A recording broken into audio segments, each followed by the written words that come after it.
नमस्कार दोस्तों, आप सभी विद्यार्थियों का इस परीक्षा कुल के यूट्यूब चैनल पर हार्दिक स्वागत करता हूं। मैं अनूप रघुवंशी एक बार फिर आप सभी विद्यार्थियों का हृदय तल से स्वागत अभिनंदन करता हूं। आज की वीडियो खास करके उन छात्रों के लिए बहुत ही महत्वपूर्ण होगी जो भी विद्यार्थी क्लास 10th और 12th में आने वाले विद्यार्थी हैं, जिन्हें 2026 का बोर्ड एग्जाम देना है। उनको क्लास 10th और 12th के विद्यार्थियों को लगता है कि हम कहां से शुरू करें, अपनी पढ़ाई स्टडी कहां से शुरू करें, तो उनके लिए बहुत ये वीडियो रामबाण साबित होगी।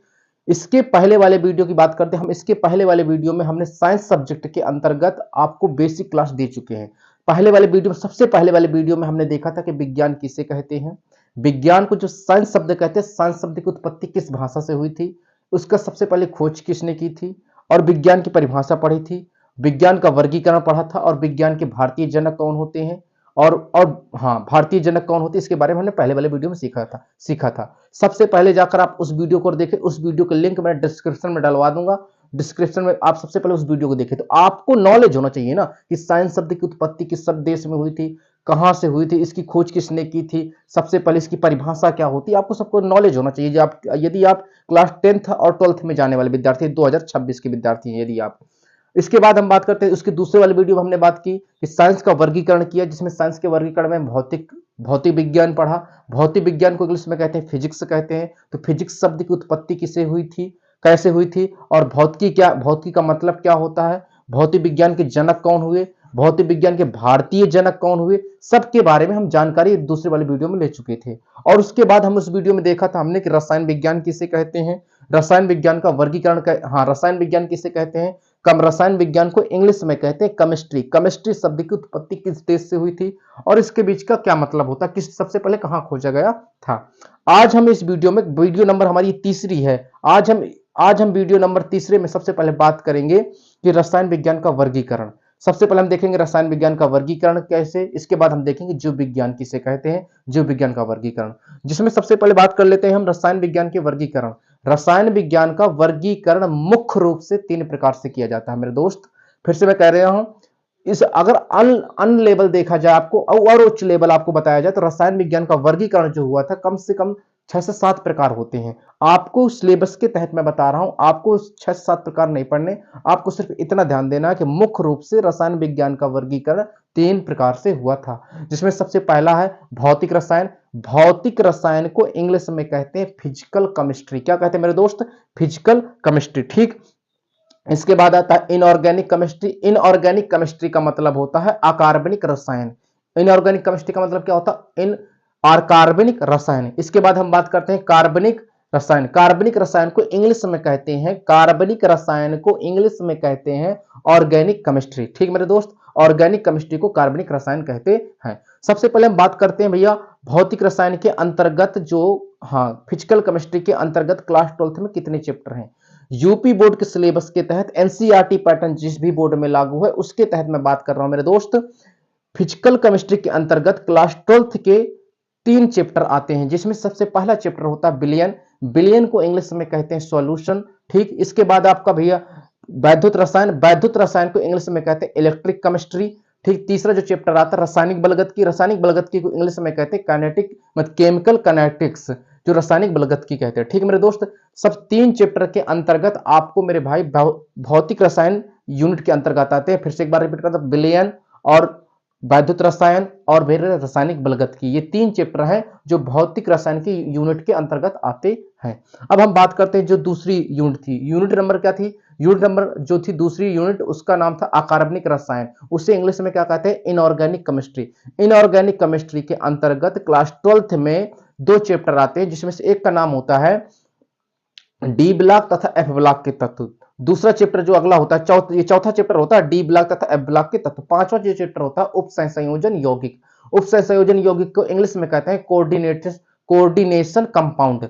आप मेरे भाई ये जो चैप्टर 2 चैप्टर है अकार्बनिक रसायन के अंतर्गत आते हैं क्लास 12th के, ठीक। आगे हम बात करते हैं ऑर्गेनिक केमिस्ट्री। ऑर्गेनिक केमिस्ट्री का मतलब होता है कार्बनिक रसायन। कार्बनिक रसायन के अंतर्गत क्लास 12th के 5 चैप्टर आते हैं। कितने चैप्टर आते हैं, 5 चैप्टर। जो आपका सेकेंड पेपर होता है कार्बनिक रसायन, उसके अंतर्गत 5 चैप्टर आपके पढ़ने होते हैं। ये यूनिट नंबर तीसरी के अंतर्गत आते हैं। सबसे पहला यूनिट में, यूनिट नंबर पहले में सबसे पहला कौन सा चैप्टर आता है, हाइलोलिकेन तथा हाइलोरीन। दूसरा चैप्टर है एल्कोहल फिनाल ईथर। तीसरा चैप्टर है एल्डिहाइड कीटोन कार्बोक्सिलिक अम्ल। चौथा चैप्टर है नाइट्रोजन युक्त यौगिक। पांचवा चैप्टर होता है जय अणु। जय अणु को इंग्लिश में कहते हैं बायोमोलिक्यूल्स। ये चैप्टर आपके तीनों कार्बनिक रसायन के मतलब इनऑर्गेनिक मतलब ऑर्गेनिक केमिस्ट्री के अंतर्गत ये चैप्टर आपको पढ़ने पड़ते हैं अगर आप यूपी बोर्ड के छात्र हैं। ठीक, इसी में बात कर लेते हैं भाई क्लास 10th में। क्लास 10th के विद्यार्थियों के लिए जो सबसे पहले भौतिक रसायन की यूनिट के अंतर्गत आता है, तो पहला चैप्टर मतलब चैप्टर नंबर 1 चैप्टर पढ़ता है सिर्फ उसमें से, जिसमें सबसे पहला उसमें नाम होता है चैप्टर नंबर तीसरा जो होता है रसायन विज्ञान का तीसरा चैप्टर नाम होता है क्लास 10th का धातु और अधातु। उसे इंग्लिश में कहते हैं मेटल तथा नॉन मेटल्स। ये भौतिक रसायन के अंतर्गत आपका चैप्टर आता है। ठीक है, बात करते हैं कि भैया अकार्बनिक रसायन। अकार्बनिक रसायन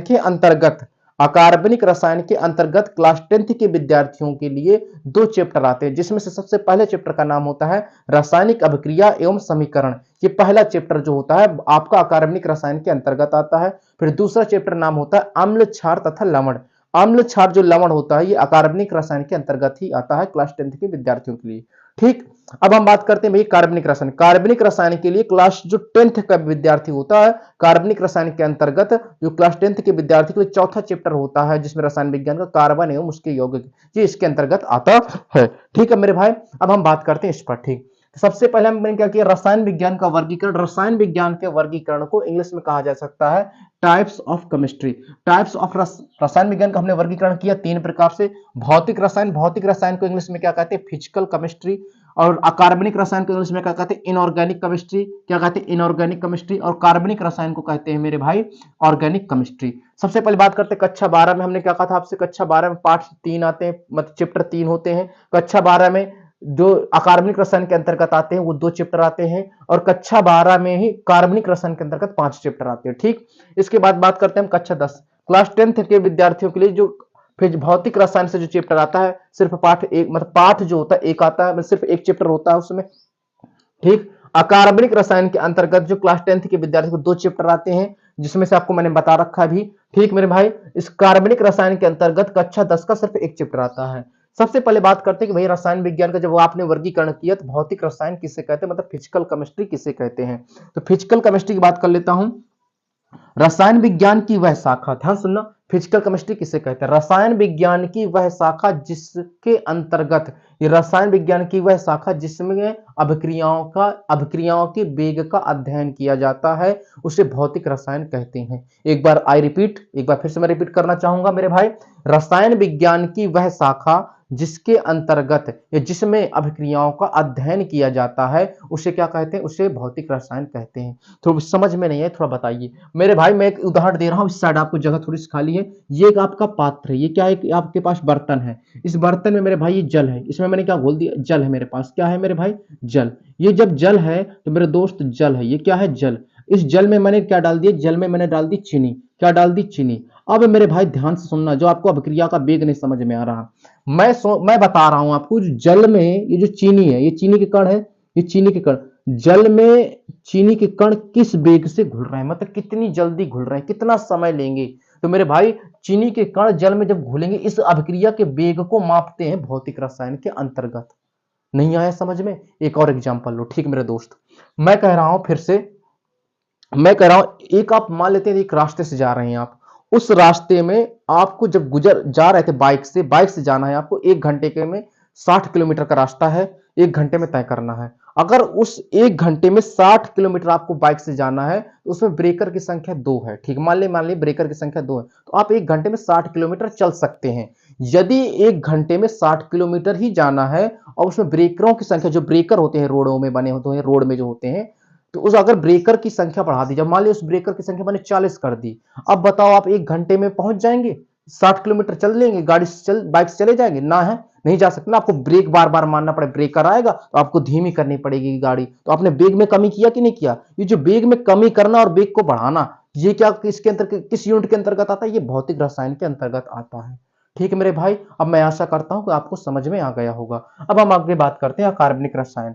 अकार्बनिक रसायन को इंग्लिश में कहते हैं इनऑर्गेनिक केमिस्ट्री। क्या कहते हैं मेरे दोस्त, इनऑर्गेनिक केमिस्ट्री।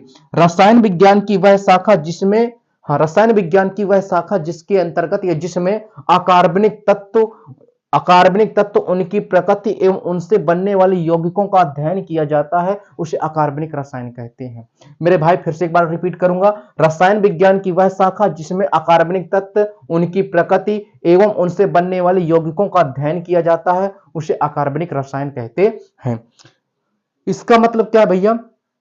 इसका सीधा सीधा सा मतलब यह है कि भैया मैं सीधी सीधी बात करता हूं कि अकार्बनिक रसायन का मतलब होता है जिसमें कार्बन ना हो, लेकिन ब्रह्मांड की लगभग 99% वस्तुओं में, 99% चीजों में कार्बन पाया जाता है मेरे भाई। तो इसका मतलब भैया छोटी से छोटी कोई भी वस्तु ले ले, मतलब मैं तुमसे बात कर रहा हूं, मैं भी बात कर रहा हूं, ये मार्कर, ये आप मार्कर में इंक जो पढ़िए इसमें कार्बन होता है, मार्कर में क्या होगा? कार्बन। इस बोर्ड में, व्हाइट बोर्ड में क्या होगा? कार्बन होगा मेरे भाई। बाल में क्या भाई? कार्बन। मतलब सभी चीजों में, 99% चीजों में कार्बन पाया जाता है। अकार्बनिक रसायन का मतलब भैया इसमें क्या है? जिसमें कार्बन ना पाया गया हो उसे कहते हैं अकार्बनिक रसायन, वो आता है अकार्बनिक रसायन के अंतर्गत। लेकिन ऐसा तो संभव नहीं है, मैं पहले से बता दूं। हाँ, लेकिन आपको एग्जाम्पल के लिए मैं 2 एग्जाम्पल दूंगा। मेरे पास मैंने मान ली H2O, H2O को क्या कहते हैं? जल कहते हैं। क्या कहते हैं? जल। इसमें तो कार्बन नहीं है मेरे भाई। इसका मतलब ये किसके अंतर्गत आएगा? अकार्बनिक रसायन के अंतर्गत आएगा। ठीक है मेरे दोस्त, इसी प्रकार मैंने आपको ले लिया NaOH, इसे क्या कहते हैं? Sodium hydroxide. इसमें तो कार्बन नहीं है, ये किसके अंतर्गत आएगा? अकार्बनिक रसायन के अंतर्गत आएगा। ठीक है मेरे भाई, एक मैंने उदाहरण आपको और लिया NaCl मेरे भाई, इसमें तो कार्बन नहीं है। Cl, ये C का मतलब कार्बन नहीं, ये Cl क्लोराइड है, ध्यान देना। तो NaCl ये क्या है? नमक। ये नमक का फॉर्मूला, इसमें तो कार्बन नहीं है। ये किसके अंतर्गत आता है? ये अकार्बनिक रसायन के अंतर्गत आता है। ठीक है मेरे भाई, आपको मैं आशा करता हूं कि आपको समझ में आ गया होगा। अब बात करते हैं कार्बनिक रसायन। कार्बनिक रसायन को हम क्या कहते हैं? रसायन विज्ञान की वह, हाँ, कार्बनिक रसायन को इंग्लिश में कहते हैं मतलब ऑर्गेनिक केमिस्ट्री। रसायन विज्ञान की वह शाखा जिसमें कार्बन एवं कार्बन से बनने वाले यौगिकों एवं जटिल संरचना के बारे में अध्ययन किया जाता है, उसे कार्बनिक रसायन कहते हैं। फिर से, रसायन विज्ञान की वह शाखा जिसके अंतर्गत कार्बन एवं उनसे बनने वाले यौगिकों एवं उनकी जटिल संरचना के बारे में अध्ययन किया जाता है, उसे क्या कहते हैं? कार्बनिक रसायन कहते हैं। मतलब कार्बन के बारे में पढ़ना है और कार्बन से बनने वाले यौगिकों के बारे में पढ़ना है और उनसे जटिल संरचनाओं के बारे में पढ़ना है। जैसे भैया बात कर ले, आपको मैं एक सीधा सीधा से उदाहरण देता हूं। ग्लूकोज जानते हैं? ग्लूकोज का फार्मूला क्या होता है? C6H12O6, C6H12O6। ये मेरे भाई कार्बन है इसमें, हाँ है। ठीक, ये होगा कार्बनिक यौगिक। ठीक है, मेरे कहने का मतलब है जिसमें कार्बन हो वो क्या होगा? कार्बनिक यौगिक होगा। आज तक मैं बता दूं, लगभग आज तक कार्बन से 3 मिलियन तत्वों की खोज हो चुकी है। लगभग कांटा है, मतलब ये अंदाज में बता रहा हूं मैं। लगभग 3 मिलियन तत्वों की खोज कार्बन ने स्वयं अकेले कर दी। कार्बन और हाइड्रोजन, ऑक्सीजन, कई यौगिक मिलकर बन रहे हैं। ठीक है मेरे भाई, आपको वीडियो अच्छी लगे तो वीडियो को लाइक कर देना, चैनल को सब्सक्राइब कर जरूर कर लेना। अब हम बात करते हैं रसायन विज्ञान, मतलब जीव विज्ञान पर। ठीक मेरे मित्र, जीव विज्ञान पर। जीव विज्ञान को इंग्लिश में क्या कहते हैं? जीव विज्ञान को इंग्लिश में कहते हैं बायोलॉजी। बायोलॉजी की स्पेलिंग खास करके देख लेना क्लास 10th के विद्यार्थी। BIOLOGY, biology. बायोलॉजी शब्द की जो खोज हुई थी एक ग्रीक भाषा का शब्द है। किस भाषा का शब्द है? एक ग्रीक भाषा का शब्द है। ठीक मेरे भाई, अब जीव विज्ञान, हाँ मतलब बायोलॉजी मतलब जीव विज्ञान शब्द की खोज 1802 ईस्वी में लैमार्क और ट्रेविरेनस ने की थी। मतलब 1802 ईस्वी में सबसे पहले जीव विज्ञान शब्द की खोज हुई। किसने किसने की भैया? लैमार्क और ट्रेविरेनस ने की थी। लैमार्क जो था फ्रांस का वैज्ञानिक था और ट्रेविरेनस ये जो था जर्मन का वैज्ञानिक था। इन्होंने दोनों लोगों ने मिलकर जीव विज्ञान शब्द की खोज कर डाली। ठीक मेरे भाई, बायोलॉजी का यदि मैं संधि विच्छेद करूं तो बायोलॉजी को इंग्लिश में अगर मैं संधि विच्छेद करूं तो BIOS plus logos. BIOS plus logos. BIOS का मतलब होता है लाइफ, लोगोस का मतलब होता है स्टडी। लाइफ का मतलब होता है जीवन और स्टडी का मतलब होता है अध्ययन। इसका मतलब क्या आया? इसका मतलब यह होता है कि जीवों के बारे में, जीवन के बारे में अध्ययन करना क्या कहलाया? जीव विज्ञान कहलाता है। क्या कहलाता है? जीवन के बारे में अध्ययन करना क्या कहलाता है? जीव विज्ञान कहलाता है। तो एक छोटी छोटी क्लास के लिए परिभाषा निकल के आई कि क्या जीव विज्ञान किसे कहते हैं। यदि आपसे पूछा जाए तो जीव विज्ञान किसे कहते हैं, तो जीवों के बारे में अध्ययन करना क्या कहलाता है? जीव विज्ञान कहलाता है। ये छोटी क्लास में, क्लास 7th 8 में पूछा जाए तो आप ऐसे बता सकते हैं। ठीक, अब भाई स्टैंडर्ड लेवल की मतलब क्लास जब 9th 10th 12th में जाएंगे तब आपको कहेंगे परिभाषा। तो जीव विज्ञान की परिभाषा, जीव विज्ञान की परिभाषा को इंग्लिश में, मतलब जीव विज्ञान को परिभाषा जो लिखने को इंग्लिश में क्या कहते हैं, डिफिनीशन ऑफ बायोलॉजी।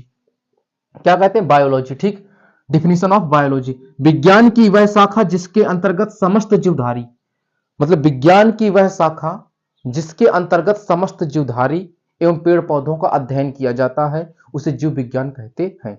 क्या कहते हैं मेरे भाई, आइए एक बार फिर से बोल दें, देखते रहना। विज्ञान की वह शाखा जिसके अंतर्गत समस्त जीवधारी एवं पेड़ पौधों का अध्ययन किया जाता है उसे जीव विज्ञान कहते हैं। क्या कहते हैं मेरे मित्र, जीव विज्ञान कहते हैं, ठीक, जीव विज्ञान कहते हैं। जीव विज्ञान का जनक, जीव विज्ञान का जो जनक हुआ, जनक का मतलब होता है माता, मतलब पिता, खासकर क्या होता है, जनक का मतलब क्या होता है मेरे मित्र, पिता होता, ठीक, जनक का मतलब। अब आपसे पूछा जा सकता है फादर ऑफ बायोलॉजी, मतलब फादर ऑफ बायोलॉजी का मतलब होता है जीव विज्ञान के जनक कौन है, जीव विज्ञान के पिता कौन है। तो जीव विज्ञान के जो जनक हुए, जीव विज्ञान के जो जनक हुए अरस्तु को माना गया, क्या अरस्तु साहब को माना गया जीव विज्ञान के जनक, ठीक है मेरे भाई। मतलब जीव विज्ञान के जनक कौन हुए, अरस्तु साहब हुए, ठीक। अब हम बात करते हैं जीव विज्ञान का वर्गीकरण।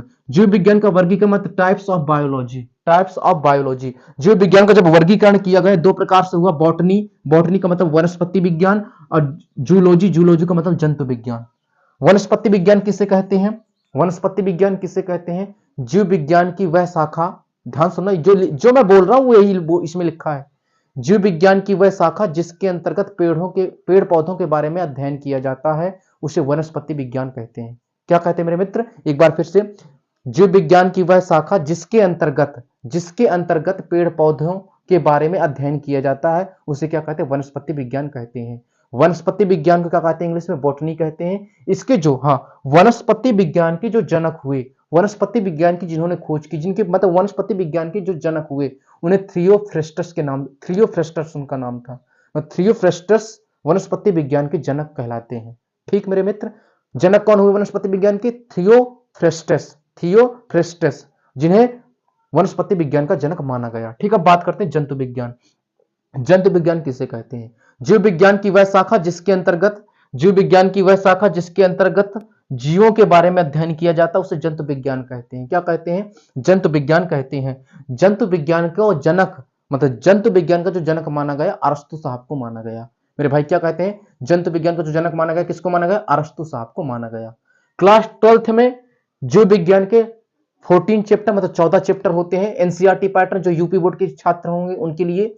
और क्लास 10th में, हाँ, जो क्लास 10th के विद्यार्थी हैं उनके लिए जीव विज्ञान की कम से आपके पास 4 चैप्टर हैं। कितने चैप्टर हैं, 4 चैप्टर, जिसमें से आपको भैया जय प्रक्रम, क्लास 10th के विद्यार्थी, जय प्रक्रम जीव विज्ञान का ही चैप्टर है। और उसमें से, हाँ, उसमें से दूसरा चैप्टर जो आता है नियंत्रण समन्वय, ये जीव विज्ञान का चैप्टर है। तीसरा क्या है, तीसरा होता है जीव में जन्म कैसे करते हैं, ये भी जीव विज्ञान का चैप्टर है। और नियंत्रण समन्वय, ये भी जीव विज्ञान का चैप्टर है। आप मेरे भाई, आप अगर आप वीडियो अच्छा लगा तो वीडियो को लाइक कर देना, चैनल को सब्सक्राइब कर देना, बेल आइकन अवश्य प्रेस कर देना, आप शॉर्ट स्क्रीन ले सकते हैं, ठीक मेरे मित्र। मैं आशा करता हूं कि आपने शॉर्ट स्क्रीन ले लिया होगा। और मेरे भाई, वीडियो अच्छी लगी हो तो वीडियो को लाइक अवश्य कर देना, क्योंकि वीडियो बनाने में बहुत मेहनत लगती है मेरे मित्र। मैं आशा करता हूं कि आपको बहुत अच्छी नॉलेज दे पाया हूं इस वीडियो में, खास करके। जय हिंद।